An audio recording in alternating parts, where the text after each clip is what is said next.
नमस्कार, मैं हूं शैलेंद्र। न्यूज़ की सांध्यकालीन समाचार सेवा में आप सभी का स्वागत है। प्रस्तुत है आज की प्रमुख खबरें। भाजपा ने संगोष्ठी आयोजित कर मनाया काला दिवस। प्रेमिका के कहने पर की फरार आरोपी की हत्या। पर्यटन एवं रोजगार के अवसर प्रदान करेगा भैरवनाथ मंदिर का जीर्णोद्धार।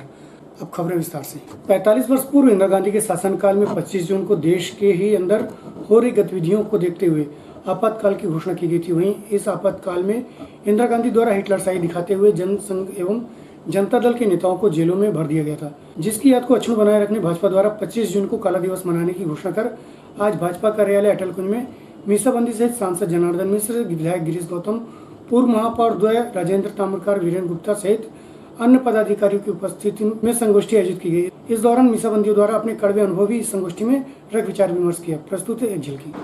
ऐसे तमाम समाजवादी जनसंघ जो भी मुखर विरोध करने के उनको लगा, ऐसे सारे लोगों के वरिष्ठ नेताओं से लेकर अटल बिहारी वाजपेयी, लाल कृष्ण आडवाणी, ऐसे वरिष्ठ नेताओं से लेकर के और गांव में छोटे छोटे स्थानों तक के लोगों और कार्यकर्ताओं को बिना किसी कारण के पकड़कर उनको जेल में ठूस दिया गया। पता नहीं हमने कौन सा अपराध किया, क्या काम किया, ना आंदोलन किया, ना प्रदर्शन किया, ना आपके खिलाफ कोई नारेबाजी की, लेकिन जेल के सीटों में लोग पहुंच गए।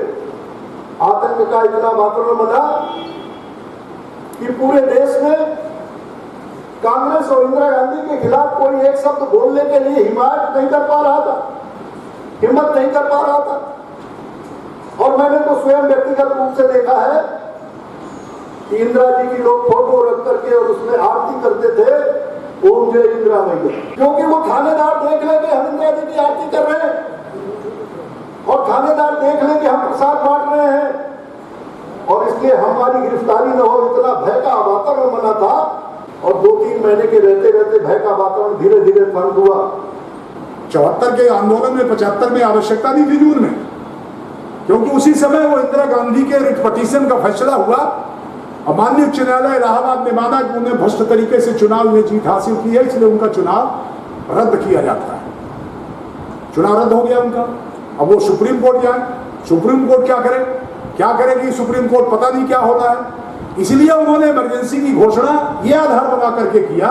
और आप सबने आगे देखा होगा, बाकी तो सब जेल में गए, 3 फेस में है इमरजेंसी, बाकी सब जेल में गए, परंतु उन्होंने ये किया कि प्राइम मिनिस्टर के खिलाफ कोई इलेक्शन पिटीशन नहीं हो सकती है।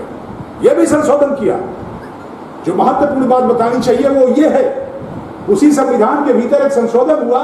उस संशोधन में यह किया गया कि प्राइम मिनिस्टर के खिलाफ कोई रिट पिटीशन इलेक्शन की नहीं हो सकती। और सिर्फ कारण यह था कि उनको डर यह था कि सुप्रीम कोर्ट के भीतर भी कहीं ऐसा ना हो कि पिटीशन हम हार जाए। 25 तारीख को घोषणा हो गई बिना कैबिनेट के प्रस्ताव के कि केवल एक मंत्री थे, स्वर्ण सिंह, जिनने ये पूछा कि मैडम ये किस बात के लिए आपातकाल लगाया जा रहा है। जवाब नहीं दिया गया। दस्तखत हुए, राष्ट्रपति की इमरजेंसी लग गई, तो पहला फेस में सारे लोगों को जो भी संभावित विरोधी हो सकते थे सबको जेल के भीतर डाल दिया गया। पूरा देश हतप्रभ रह गया।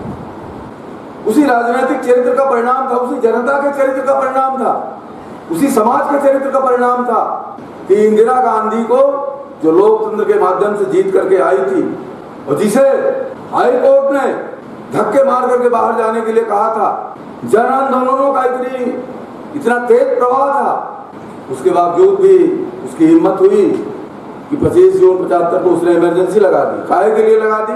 केवल अपनी सत्ता बनाए रखने के लिए, केवल अपने कुर्सी के लिए। और लगाने के बाद जो ये 1.5 वर्ष का कार्यकाल रहा, केवल अपने बच्चे को, अपने पुत्र को स्थापित करने का प्रयास। उस 1.5 वर्ष में कोई बहुत बड़ा चमत्कार हुआ हो, कोई आमूलचूल परिवर्तन हुए हो, कोई नीतिगत परिवर्तन हुए, ऐसा कुछ हुआ नहीं। इससे साफ जाहिर था कि उन्होंने केवल अपनी सत्ता के लिए, अपने पुत्र को राजनीति में स्थापित करने के लिए आपातकाल लगाया। लाखों लोग जेल में रहे, गृहस्थियां बर्बाद हुई, लोग मरे, आत्महत्याएं किया परिवार के लोगों ने। सरकार बनी और सरकार बनने के बाद फिर उनको सारी कुर्बानियों को, बिहार आंदोलन से लेकर के जेपी आंदोलन के जितने भी शहीद रहे, जितने लोग जेल में गए, जनता को जितनी यातनाएं सहनी पड़ी, उन सब की लाशों को रौंदते हुए जिन लोगों को सत्ता मिली उन सारे लोगों ने एक एक लाश को ठोकर मार मार करके और अपने राजनीतिक निहित स्वार्थों के लिए गोटियां चलना शुरू कर दिया। कोरोना काल में एक और जहां विद्यालय बंद है, वहीं प्रशासन द्वारा यह निर्देश दिया गया था कि इस अवधि में कोई भी विद्यालय फीस की मांग नहीं करेगा। वहीं अनलॉक के बाद प्राइवेट स्कूल प्रबंधन द्वारा अब अभिभावकों को फोन कर फीस भरने के लिए दबाव बनाया जा रहा है, जिसको विरोध करते हुए आज बजरंग सेना द्वारा कलेक्ट्रेट पहुंच स्कूल की फीस माफ करने एवं फीस की मांग कर रहे विद्यालयों पर कार्रवाई करने एवं गौ हत्या कानून बनाने की मांग करते हुए ज्ञापन सौंप पुतला दहन किया। प्रस्तुत है एक झलकी एवं बजरंग सेना के प्रदेश संगठन प्रभारी रामशंकर मिश्र से जानकारी के अंश।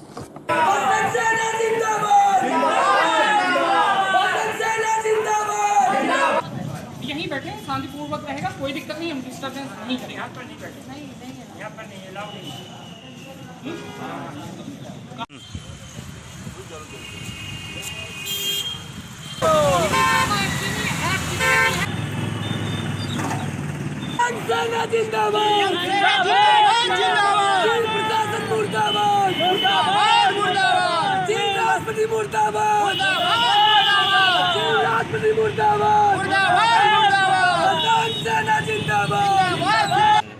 देखिए ऐसा है, हम लोग बजरंग सेना से हैं, बजरंग सेना के बजरंग सैनिक हैं।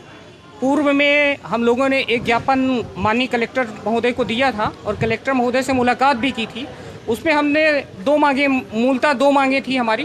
पहली मांग तो ये थी कि जो स्कूल बंद है, कोरोना काल का संकट चल रहा है, इस कोरोना काल के संकट में अभिभावकों के ऊपर टॉर्चर किया जा रहा है, अभिभावकों के ऊपर दबाव बनाया जा रहा है स्कूल फीस के लिए। पिछले 6 महीने से स्कूल जब बंद है तो फीस किस चीज़ की है? अगर इस कोरोना काल में हर आदमी मंदिर से गुजर रहा है तो स्कूल का कोई भी हक नहीं बनता है कि वो फीस इकट्ठा करेंगे। मैं ये नहीं कहता हूँ कि उनका नुकसान हो। अगर वो 30% फीस अभिभावकों से लेते हैं और 70% छोड़ देते हैं, तब भी उनके स्कूल का खर्चा जो है वो निकल आता है। इस कोरोना काल के संकट में उनको हर नागरिक के साथ में, हर अभिभावक के साथ में खड़े होने चाहिए। हमारी मांग थी कि 25 तारीख तक अगर ये हमारी मांगों को नहीं माना गया तो हम लोग कलेक्ट्रेट में शांतिपूर्वक धरना देंगे। उसी धरने के लिए हम लोग यहाँ पर आए हैं, बजरंग सेना के सैनिक यहाँ पे आए हुए हैं। दूसरी मांग हमारी ये थी, उत्तर प्रदेश सरकार ने अभी गौ हत्या के ऊपर एक कड़ा कानून लागू किया है। बजरंग सेना के द्वारा ये मांग की जाती है कि कड़ा कानून जो उत्तर प्रदेश के द्वारा है उसको मध्य प्रदेश में भी लागू किया जाए। इस संदर्भ में हम लोगों ने मुख्यमंत्री महोदय को ज्ञापन भी दिया था। अभी बीच में मैं भोपाल गया था, वहाँ भी हम लोगों ने ज्ञापन दिया हुआ है। तो मेरी मांग है कि उसको लागू किया जाए। गाय हमारी माता है और उनके साथ में हम लोग कोई भी अत्याचार बर्दाश्त नहीं करेंगे। शुभ नाम बताइए। रामशंकर मिश्रा हूँ मैं, प्रदेश संगठन प्रभारी मध्य प्रदेश हूँ। बजरंग सेना के बहुत सारे कार्यकर्ता हैं, लेकिन हम लोगों ने यहाँ पर सिर्फ जो हमारे पदाधिकारी हैं उन्हीं को बैठाया है। और दूसरी चीज़, हम लोग सोशल डिस्टेंसिंग जो भी ये संकट चल रहा है उसको मेंटेन करके। केंद्र सरकार द्वारा लगातार पेट्रोल एवं डीजल की कीमतों में वृद्धि कर रहा है, जिसके बाद कांग्रेस पार्टी द्वारा इसका प्रदेशव्यापी विरोध किया जा रहा है। इसी कड़ी में नईगढ़ी ब्लॉक के कांग्रेस नेता डॉक्टर एस तिवारी के नेतृत्व में कांग्रेस कार्यकर्ताओं सहित साइकिल यात्रा निकाल नईगढ़ी के जनपद प्रांगण से तहसील कार्यालय पहुंच डीजल पेट्रोल की कीमतों में लगाम लगाने राष्ट्रपति के नाम तहसीलदार को ज्ञापन सौंपा। इस दौरान पूर्व विधायक विद्यावती पटेल, जनपद उपाध्यक्ष नरपेंद्र सिंह सहित अन्य कांग्रेसी कार्यकर्ता उपस्थित रहे। प्रस्तुत है डॉक्टर एस तिवारी से जानकारी के अंश। आज डीजल पेट्रोल को लेके नईगढ़ी ब्लॉक में आपने धरना प्रदर्शन देशव्यापी किया है, इसके बारे में क्या कहते हैं? प्रदेश कांग्रेस कार्यालय एवं जिले से निर्देश प्राप्त हुए थे कि सभी प्रदेश, जिला और ब्लॉक मुख्यालयों में जो लगातार डीजल और पेट्रोल के दाम बढ़ रहे हैं, पिछले 17 दिनों से ऐसा कोई दिन नहीं होगा जब दाम में वृद्धि ना हो रही हो। और ये जो मूल्य वृद्धि है, ये देश का तो आंकड़ा है, हमें लगता है कि पूरी दुनिया में सबसे महंगा मध्य प्रदेश में डीजल और पेट्रोल बिक रहा है। और अब लगभग डीजल जिसका उपयोग किसान करता था, गरीब करता था, अब डीजल और पेट्रोल के दाम बराबर हो गए हैं। एक चुटकुला देखा था जिसमें लिखा था कि रोज़गार का सुनहरा अवसर, और रोज़गार का अवसर क्या है एक बड़ा व्यंग्य है, समझिएगा इसको, कि उन्होंने कहा कि आज रात में आप डीजल और पेट्रोल खरीद लो और कल आपको 60-70 पैसे महंगा बेचने को मिलेगा, ये तय है। तो रोज़ रोज़ जो ये वृद्धि है, ये देश के हर वर्ग को, चाहे वो अमीर हो, चाहे गरीब हो, किसान हो, व्यापारी हो, सब कोई ना कोई इस पर संकट में है। तो हम लोग जो ये मूल्य वृद्धि है, इसको वापस लेने के लिए राष्ट्रपति के नाम ज्ञापन देने के लिए यहाँ पर तहसीलदार के पास आए थे और अपना विरोध प्रदर्शन वहाँ पर हम लोगों ने किया। बीते माह 27 मई को समान थाना अंतर्गत ललपा तालाब के पास लालन टोला में एक युवक का शव मिला था, जिस पर पुलिस ने अज्ञात के खिलाफ मामला दर्ज कर कार्रवाई कर रही थी। वहीं संदेह के आधार पर पुलिस ने रामपुर नेकिन थाना अंतर्गत शिकारगंज निवासी मनोज साकेत को गिरफ्तार कर जानकारी जुटाई, जिस पर यह पता चला कि मनोज रामपुर नेकिन थाना में पंजीबद्ध अपराधी है। वह उक्त आरोपी 2 वर्ष से लक्ष्मणपुर में मिस्त्री का काम करते हुए फरारी काट रहा है। वहीं गांव की एक लड़की से प्रेम करने लगा। वहीं इस दौरान लड़की ने बताया कि गांव के 3 लोग इसे परेशान कर रहे हैं, जिन्हें फंसाने के लिए इसने घर में निवासरत नैनी से फरार अपराधी संतोष त्यागी की हत्या कर गांव के उन 3 लोगों का नाम लिख पर्ची डाल स्वतंत्र हो गया। वहीं पुलिस ने कड़ी पड़ताल एवं कड़ियों को जोड़ हत्या का खुलासा कंट्रोल रूम में सीएसपी शिवेंद्र सिंह बघेल द्वारा किया गया। इस पूरे घटनाक्रम में समान थाना प्रभारी अरविंद दुबे एवं क्राइम ब्रांच प्रभारी ऋषभ सिंह की भूमिका अहम रही। प्रस्तुत है सीएसपी एसएस बघेल से जानकारी के अंश। सर, ये हत्या का खुलासा हुआ क्या? पूरा मामला, कितने आरोपी पकड़े गए हैं? देखिए, आप लोगों को विदित है कि पिछले मई महीने में 27 तारीख को लालन टोला नामक मोहल्ला दलपा के पास में, वहाँ खुले मैदान में दिन के समय एक डेड बॉडी पड़ी पाई गई थी। और जिस सूचना पर थाना समान में पहले तो मर्ग पंजीबद्ध किया गया था और उसके बाद पोस्टमार्टम रिपोर्ट के आधार पर धारा 302 का अपराध पंजीबद्ध किया गया था। अपराध की जब विवेचना की गई तो विवेचना के दौरान चूंकि आरोपी अज्ञात था, संदेह के आधार पर हमने मनोज नाम के एक आरोपी को पकड़ा। ये मनोज साकेत रहने वाला शिकारगंज थाना रामपुर नेकिन जिला सीधी का है। इसका दूसरा नाम आकाश भी है और ये छोटी सी उम्र में ही अपने फूफा के पास जबलपुर चला गया था। बाबा टोला जबलपुर में रहता था। पिछले 2 साल से लगभग ये अपने लक्ष्मणपुर गांव में आकर के वहाँ स्कूल का काम चल रहा था और वहाँ पे ये मिस्त्रीगिरी का काम कर रहा था। स्कूल में काम करते करते जब इससे पूछताछ की गई तो इसने पूछताछ पे पुलिस को जो जानकारी दी उसके अनुसार स्कूल में काम करते समय उससे गांव की एक लड़की से प्रेम हो गया और उस लड़की ने इसे बताया कि उसके गांव के 3 लोग परेशान करते हैं। दूसरा, इन 2 सालों में उसका गांव कुछ लोगों से झगड़ा भी हुआ था। 3 लोग ऐसे थे जो उससे व्यक्तिगत जिनसे दुश्मनी थी। तो ये मनोज साकेत जो है एक पुराना अपराधी भी है। ऐसी जानकारी मिली है कि अपने थाना रामपुर नेकिन से भी 376 किसी मामले में फरार है। इसके खिलाफ स्थायी वारंट भी है और भी अपराध इसके खिलाफ हैं। तो ये इसने बताया कि मुझे एक दिन 25 तारीख को, पिछले महीने की 25 तारीख को चिरहुला के आगे ललपा गांव में एक बाहरी आदमी मिला जो मजदूर के वेश में था। उसने बताया कि मेरा नाम संतोष त्यागी है और मैं इलाहाबाद का रहने वाला हूँ और नैनी में मैंने कोई अपराध किया है नैनी थाने में, तो नैनी थाने से मैं फ़रार हूँ और नैनी की पुलिस मुझे ढूंढ रही है। मैं भाग कर आया हूँ और मुझे आप कहीं शरण दिलवा दीजिए, कहीं काम दिलवा दीजिए, रहने की जगह दिलवा दीजिए। तो इसके दिमाग में ख्याल आया कि अगर ये इसने बताया कि तुम्हारे घर में और कौन कौन है, तो उस व्यक्ति ने बताया कि नहीं, मेरे घर में कोई नहीं, मैं घर में अकेला हूँ और मैं बस ज़िंदगी भर यहीं रहूँगा, यहीं काम करूँगा, मुझे पुलिस कभी पकड़ नहीं पाएगी। तो इसके दिमाग में ये ख्याल आई कि अगर मैं इस आदमी को मार दूँ और एक चिट्ठी लिख दूँ कि फला ने मारा है, तो वो लोग पकड़े जाएंगे और मेरा काम हो जाएगा। मेरी प्रेमिका भी मुझसे खुश हो जाएगी और मेरे शत्रु भी जो है एक बड़े मामले में गिरफ्तार हो जाएंगे। तो इसने इस ख्याल से जो है इसने प्लानिंग बनाई। उसको अपने साथ जो है अपने एक परिचित के घर भी ले गया और उसके बाद इसको खाना खिलाया, इसके साथ में शराब पी और शराब पी करके 26 और 27 की रात में इसको लालन टोला के मैदान में ले गया और इसको जब लगा कि आदमी नशे में हो गया है तब गला दबा करके इसकी हत्या कर दी। तो ऐसी जानकारी मनोज साकेत द्वारा दी गई है। मनोज साकेत की जो चिट्ठी आप लोगों को मालूम है कि मृतक के कपड़ों के बीच में एक चिट्ठी लिखी हुई मिली थी, तो उस चिट्ठी में जो लिखावट है और जो मनोज साकेत की लिखावट है वो मिलती जुलती है। हम लोगों ने मनोज साकेत के हाथ से लिखे हुए दस्तावेज भी जब्त किए हैं और शीघ्र उन दस्तावेजों को परीक्षण में हेतु भेजा जाएगा। तो अभी तक हम लोगों की जानकारी मिली है और भी साक्ष्य हम लोग संग्रह कर रहे हैं। रीवा से 25 किलोमीटर दूर गुड़ के खामाडी स्थित भैरवनाथ की विशाल प्रतिमा अपने आप में अद्भुत, अविश्वसनीय एवं अकल्पनीय है। इतिहासकारों के अनुसार भैरवनाथ की इस प्रतिमा का निर्माण 10वीं एवं 11वीं शताब्दी के मध्य कराया गया था। विंध्य की मोहनीय पहाड़ की गोद में लेटे इस प्रतिमा के दर्शन के लिए विश्व भर से श्रद्धालु यहाँ पहुँचते हैं। वहीं लंबे समय तक प्रशासनिक उपेक्षा के चलते यहाँ का विकास नहीं हो पाया। अब जबकि स्थानीय विधायक नागेंद्र सिंह के अथक प्रयास से जल्द ही इस मंदिर का जीर्णोद्धार किया जाएगा, जिसके लिए जयपुर के मार्बल की नक्काशी द्वारा इस मंदिर को सुंदरता प्रदान की जाएगी। वहीं इसके साथ साथ मंदिर के पास पार्क एवं पहुंच मार्ग का भी निर्माण कराया जाना है, जिससे जहां इस क्षेत्र में पर्यटन का मार्ग खुलेगा, वहीं क्षेत्र के लोगों को रोजगार का अवसर भी मिलेगा। क्षेत्र के विकास के लिए गुड़ विधायक द्वारा जहां एक और जीर्णोद्धार के लिए पहल किया गया, वहीं अब मंदिर विश्व पटल पर सैलानियों को आकर्षित करेगा। प्रस्तुत है विधायक नागेंद्र सिंह एवं पुजारी संत विद्यासागर जी से जानकारी के अंश। मूर्ति जो है ये विष्णु शंकर की है, क्योंकि इनके 4 भुजा हैं, बाघम्बरधारी हैं, 3 नेत्री हैं। इनकी पूजा शंकर की होती है, लेकिन भैरव बाबा के नाम से ये जाने जाते हैं। मूर्ति बहुत पुरानी है, इनका कोई लेख नहीं है।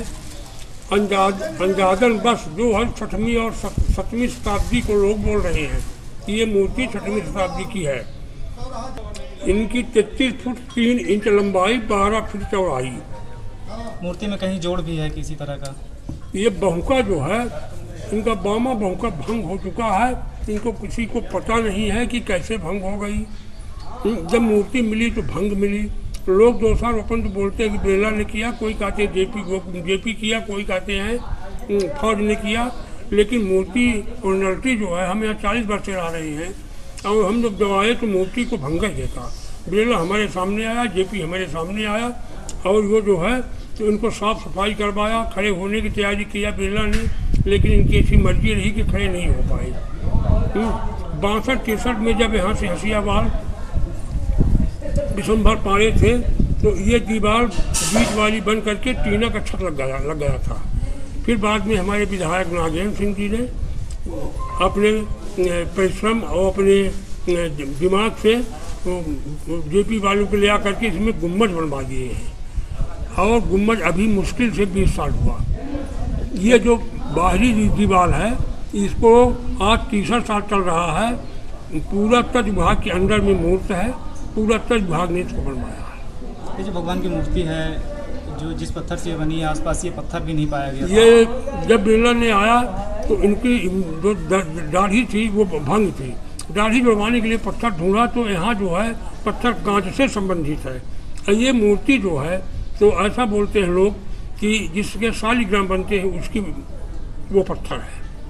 ये पत्थर फिर शंकरगढ़ से लाया गया था और दाढ़ी जोड़ी गई थी। अब इस मंदिर का जीर्णोद्धार भी होने जा रहा है। इसका जो है तो आज 6वां दिन है। राजेंद्र शुक्ला, श्री माननीय राजेंद्र शुक्ला जी और माननीय जनार्दन प्रसाद मिश्रा सांसद, विधायक श्री नागेंद्र सिंह जी आकर के और इनका भूमि पूजन किए हैं। और भूमि पूजन के करने के पश्चात यहाँ कुछ उनका माल मटेरियल भी आ गया है। वो माल मटेरियल जो है तो काम चलाने के लिए काम शुरू होने वाला है। रोज में काम इसका शुरू होगा। देखिए, ये जो इतिहासकारों को कहना है कि ये प्राचीन मूर्ति भैरव बाबा के नाम से जो जानी जाती है वो 12वीं शताब्दी की है। लेटे होने का प्रमाण तो ये नहीं मिलता है कि इसका क्यों लेटे हैं। हो सकता है जो इतिहासकारों से जिनसे बात हुई कि उसकी विशालता इतनी बड़ी थी कि चट्टान जो रही होगी इतनी बड़ी, उसको खड़ा करना संभव नहीं हो पाया होगा। एक उनकी बाँह टूटी हुई है जिनके भैरवनाथ जी की।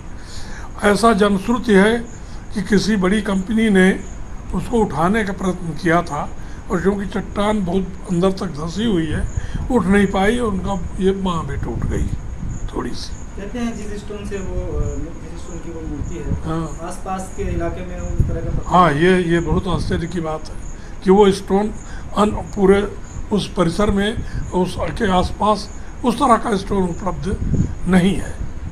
ये खोज का भी विषय है और इसमें रिसर्च भी होनी चाहिए। और माननीय मुख्यमंत्री जी का प्रयत्न, सहयोग कि उन्होंने ये जो सौर ऊर्जा का प्लांट आया है जो विश्व में दूसरे नंबर का है, एशिया में सबसे बड़ा है, वो प्लांट उसी मीटिंग में घोषणा की गई थी। भैरव बाबा में मीटिंग हुई, बहुत बड़ी जन समुदाय की मीटिंग हुई और अब जाके उसके लिए तकरीबन 2 करोड़ रुपए मंजूर हुए हैं और उसमें उसका नए सिरे से मंदिर का निर्माण और अन्य सुविधाएं जैसे यात्री निवास है, सार्वजनिक सुविधा के स्थान है, कुछ दुकानें हैं, पार्किंग एरिया है, बाउंड्री, गेट, ये सब बनने जा रहा है, जो काम चालू है। उसकी अवधि 2 साल की अवधि पे है, लेकिन उस दिन जब उद्घाटन हुआ तो हम लोगों का प्रयत्न था कि उसको 1.5 साल में पूरा किया जाए और सबके सहयोग आमजनों के और भगवान की कृपा से एक बहुत बड़ा भव्य एक भैरव बाबा का मंदिर और वो उस स्थान का विकास होगा, परिसर का पूरे विकास होगा और एक बहुत अच्छे टूरिस्ट स्पॉट के रूप में वो विकसित होगा। चलते चलते आज की प्रमुख खबरें एक बार पुनः। भाजपा ने संगोष्ठी आयोजित कर मनाया काला दिवस, प्रेमिका के कहने पर की फरार आरोपी की हत्या, पर्यटन एवं रोजगार के अवसर प्रदान करेगा भैरवनाथ मंदिर का जीर्णोद्धार। आज की खबरों में बस इतना ही। कल पुनः उपस्थित होंगे नई खबरों के साथ, तब तक के लिए हमें इजाजत दीजिए। नमस्कार।